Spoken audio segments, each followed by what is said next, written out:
घातलं जातं, तुम्ही आंदोलन करताय या सगळे पैसे हातात घेऊन. पैसे हातात जाऊ दे ना सगळे पैसे घेताना ना त्यांना काय कर दोघं तिघे कुणी जाणार तुम्हाला ऑलरेडी मी आतमध्ये गेलेत आता. नाही ना बाकी दोघं आंदोलन केलं जात आहे. तुम्ही या सगळे ज्या पद्धतीने खोके आणि पैसे घेऊन आलेला आहे. ए खोकं कुठे खोकं कुठे खोकं ए खोकं आलं का ए खोकं घेऊन ये ना खोकं घेऊन ये रे. काय ज्या पद्धतीने तुम्ही आज आंदोलन करताय सरकारचा निषेध या ठिकाणी सातत्याने याचा महानगरपालिकेच्या एनओसी न घेता यांनी अनेक परमिट रूमला परवानगी दिल्या, अनेक पबला परवानगी दिल्या.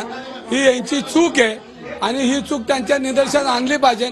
पाकिट संस्कृतीमध्ये हे अधिकारी इतके अडकलेत तर त्यांना समाजातील मुलं बर्बाद होतात हे दिसत नाही. म्हणून त्यांना आज आम्ही त्यांच्याशी चर्चा करावं आणि त्यांची जी पाकिट संस्कृती थांबली पाहिजे यासाठी आम्ही या सगळ्या अधिकाऱ्यांना कोणी पाठीशी घालते असं वाटतंय.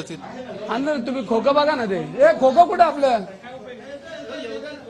वर येऊ द्या खोकं काय पाठीशी घालते कोणी असं पाकिट संस्कृती संपली पाहिजे. आमच्या पुणेकरांची मुलं सुरक्षित राहिली पाहिजे.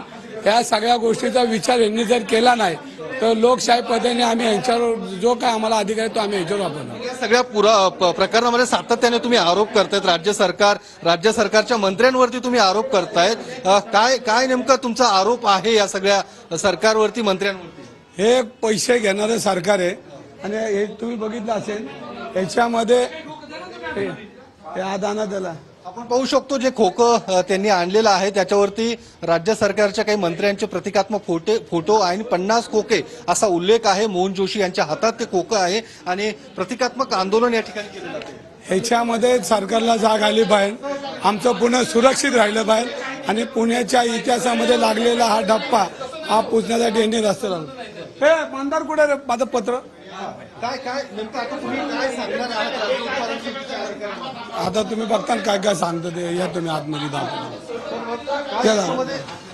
कारवाई होताना दिसत नाही का? आता कारवाई जी व्हायला पाहिजे होती ती होत नाही म्हणतो एवढं व्हायला लागलं.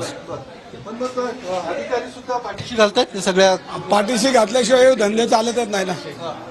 पाठीशी त्याशिवाय हे धंदे चालतच नाही. तुम्ही असं मुश्रीफांवरती आरोप केले मात्र त्यांनी माफी मागण्याची मागणी केली.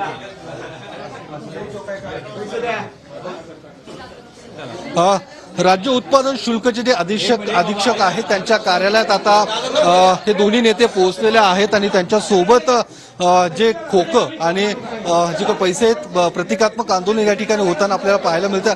आपण पाहू शकतो